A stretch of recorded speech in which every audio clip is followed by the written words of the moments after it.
Og i Førjun spelar 5% av fölkjennom håndbolt, og det lotfallsliga til mesta i heimenom. Håndbollsambandet hever som mål at håndbolter skal spelast så nekvastane kring landet som gjørlet, og at öll fele skulle heva diktargåa venningar.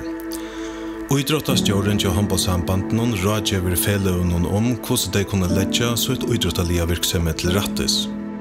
I dag tager jeg til Eje for at træne deres U14 pigehold, og det er en del af det koncept, som vi mener er rigtig vigtigt, fordi at her kommer vi som HSF ud til klubberne, i stedet for det altid er klubberne, som kommer ind til HSF.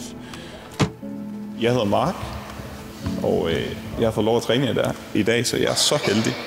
Og nogle af jer kender jeg, men jeg kan ikke huske alle jeres navn, så det må I bære over med.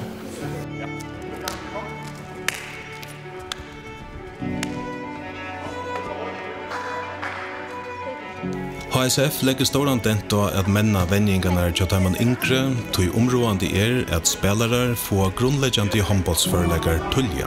Når vi kommer ud til klubberne, så vil vi prøve at skabe et bedre håndboldmiljø og et bedre fællesskab ud i klubberne ved at hæve kvaliteten af håndboldtræningen. Fordi vi tror på, at hvis kvaliteten af håndboldtræningen bliver øget, så er der også en større interesse for spillerne i at komme til træning, og det gør også det, at fællesskabet bliver forstærket. Vi løber 1 minut igen, og så er der en lille pause. Hvorfor er der kun én bold, piger? Fremst i håndbollsfelløyene hever li og i ødlån aldersbølgum. Og i taimon felløynen kan en spelare få et håndbollsløyv fra badne helt til vaksne manneår.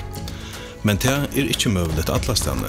Ved at komme ud til de lidt mindre klubber, der skaber vi en mulighed og tror på, at vi kan skabe en mulighed, at de også kan få et seniorhold, for det er det, der mangler i flere klubber i dag.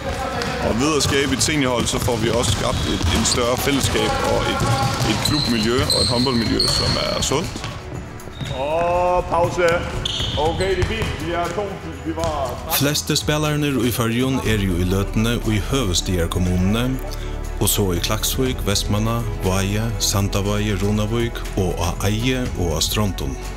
I håndbollsambanden halda vi det til områdende at vi klarer å menne de støyene som vi i det langt å spille håndboll, således at vi halda til vi lykker og alt gjøres bedre her. Samtidig så da vi da suttet at hvis vi skulle i store momenter som håndbollstjå, så det områdende at vi kanskje eisen få understøy i Førjun vi.